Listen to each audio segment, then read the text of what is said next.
আসসালামু আলাইকুম। আজ আমরা কথা বলবো পহেলা বৈশাখ বা বাংলা নববর্ষ নিয়ে। আমাদের সমাজে পহেলা বৈশাখকে একটি সার্বজনীন উৎসব হিসেবে দেখা হয়। গ্রাম থেকে শহর সবখানেই মেলা, পান্তা ইলিশের আয়োজন এবং হালখাতার ধুম পড়ে যায়। বিশেষ করে মঙ্গল শোভাযাত্রার মতো বর্ণিল প্যারেড এখন এই উৎসবের একটি অবিচ্ছেদ্য অংশ হয়ে দাঁড়িয়েছে। নতুন বছরের শুরুতে আমরা একে অপরকে শুভেচ্ছা জানাই এবং মঙ্গলের প্রত্যাশা করি। কিন্তু একজন সচেতন মুসলিম হিসেবে আমাদের কি কেবল স্রোতে গা ভাসিয়ে দেওয়া উচিত, নাকি এই উদযাপনের গভীরে লুকিয়ে থাকা বিষয়গুলো নিয়ে ভাবা প্রয়োজন? ইসলাম একটি পূর্ণাঙ্গ জীবন বিধান। এখানে প্রতিটি উৎসবের পেছনে নির্দিষ্ট আদর্শ ও শিক্ষা থাকে।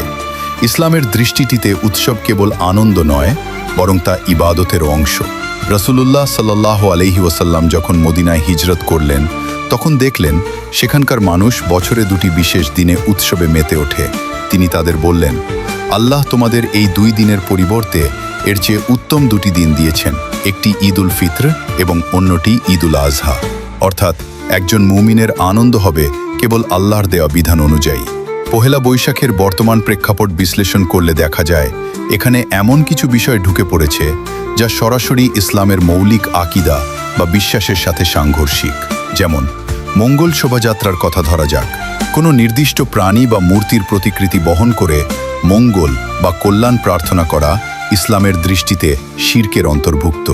কারণ কল্যাণ ও অকল্যাণের একমাত্র মালিক মহান আল্লাহ তাআলা। এছাড়া ইসলাম আমাদের নিজস্ব একটি স্বতন্ত্র সংস্কৃতি দিয়েছে। হাদিসে স্পষ্ট বলা হয়েছে, যে ব্যক্তি যে জাতির সাদৃশ্য অবলম্বন করবে সে তাদেরই অন্তর্ভুক্ত হবে। পহেলা বৈশাখের অনেক আচার অন্য ধর্মের ধর্মীয় রীতিনীতির সাথে হুবহু মিলে যায়, যা একজন মুসলিমের জন্য বর্জনীয়।